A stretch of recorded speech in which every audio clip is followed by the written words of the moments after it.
Magandang araw mga batang mag-aaral. Para sa edukasyon sa pagpapakatao baitang 9, pag-uusapan natin ang Module 12, ang pagkilos bilang paglilingkod at pagtaguyod ng dignidad ng tao.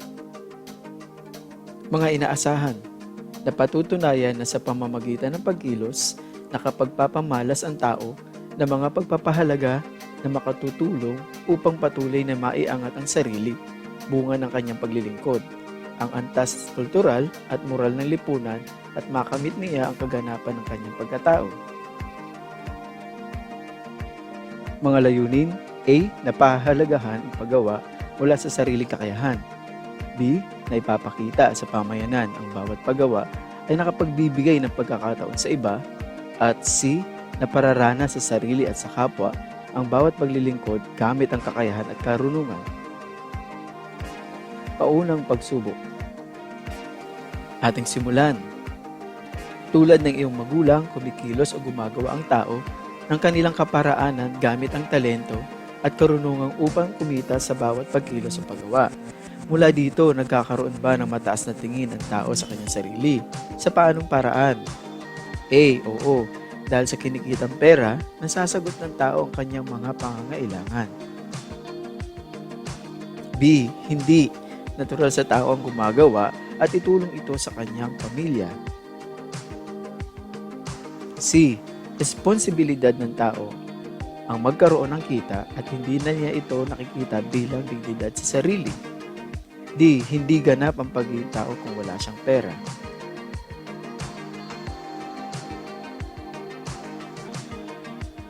Ang tamang sagot ay A. Oo. Dahil sa kinikitang pera, nasasagot ng tao ang kanyang mga pangangailangan. Sa anong aspeto nakikita ang kahalagahan ng isang pagkilos o paggawa? A. Sa resulta ng isang pagkilos o paggawa na nakitaan ng husay at galing ayon sa resulta nito. B. Sa pinagdaanan ng proseso kung gaano kahirap gawin isang bagay ngunit natapos ito ng buong puso at may dedikasyon. C. Sa antas ng kalidad ng isang pagkilos o paggawa. D. Ayon sa laki ng kinitang pera.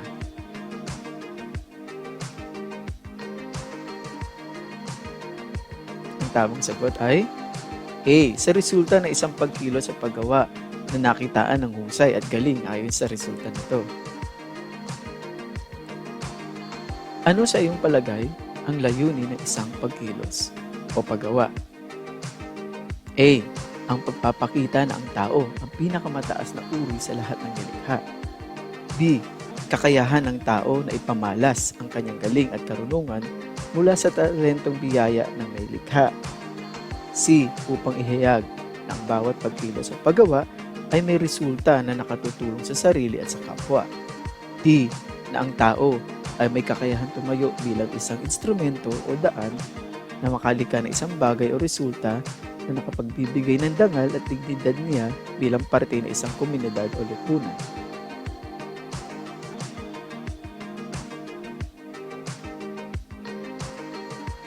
Ang tamang sagot ay D. Na ang tao ay may kakayahan tumayo bilang isang instrumento o daan na makalika ng isang bagay o resulta na nakapagbibigay ng dangal at dignidad niya bilang parte ng isang komunidad o lipunan. Sa iyong palagay, saan nagmula ang karunungan ng tao? A. Sa paaralan. B. Sa pamilya. C. Sa karanasan. D. Sa kaalaman.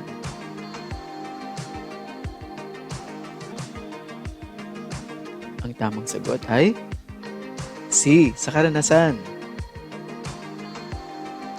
Habang tumatagal, ang tao ay nagkakaroon ng mga karanasan na nagbibigay ng pagkakataon upang paunlarin ang sarili at umahantong ito sa na naibabahagi sa iba. A. Karunungan.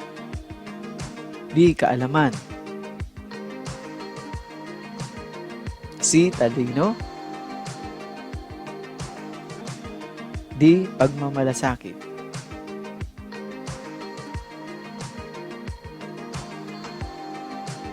Ang tamang sagot ay A. Karunungan. Balik-aral. Sa sagutang papel, isulat sa tabi ng numero Ang salitang angkop kung ang pangungusap ay nagtataglay ng paggawa o kilos na nakatutulong sa sarili at sa iba. Di angkop naman kung sa tingin mo ay walang layunin ang paggawa bilang paglilingkod. Ating simulan.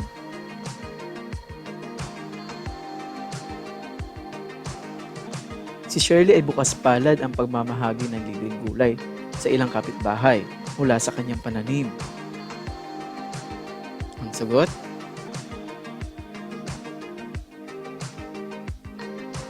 Hanggang sa makakuha ng trabaho si Mark, hindi tumigil si Paulo na suportahan ang kapangangailangang pinansyal ng kaibigan. Ang iyong sagot? Voluntaryo ang paglilinis ni Angelo sa kanilang eskinita.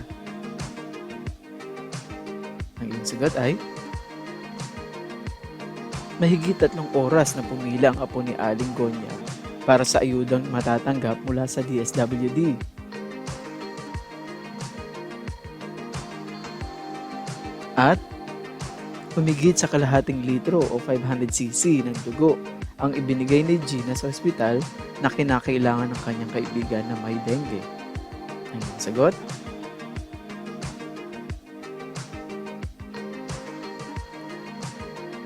Ang ating aralin. At nilalang ng Diyos ang tao ayon sa kanyang sariling larawan. Ayon sa larawan ng Diyos, siya nilalang. Nilalang niya sila na lalaki at babae. Genesis 1:27. Ang puso ng mabait ay nagtatamo ng kaalaman, at ang pakinig ng pantas ay umahanap ng kaalaman. Nangangahulugan na likas sa tao ang kabutihan at kaalaman na parehas nagagamit ng tao para sa kanyang pagiging tao. Ito din ang kadahilanan kung bakit ang tao ay nakakaisip ng kaparaanan upang mabuhay gamit ang talento at kakayahan. Pinag-aralan at resulta ng mga karanasan sa buhay. Kawikaan 1850. Paglalahat. Puna ng salita ang bawat kahon na nagpapahayag na ang bawat pagkilos o paggawa ay may layon na paunlarin ang sarili, pamilya at pamayan ang kinabibilangan nito. Pumuo ng konsepto gamit ang mga napiling salita. Gamitin ang kwaderno para sa gawain ito.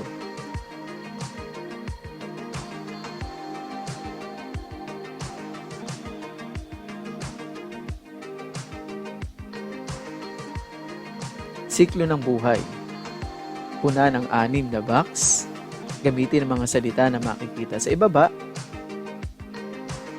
mula sa kanan papunta sa kaliwa.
Pagpapahalaga.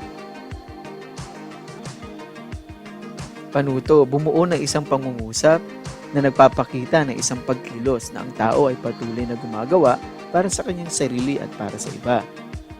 Mula sa pangungusap na nabuo, mag-isip ng isang bagay o larawan bilang simbolo ng iyong pangungusap. Iugnay ang pangungusap na iyong nabuo at ang simbolo na ginamit mo ipaliwanag.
Tapos na tayo sa module na ito. Salamat!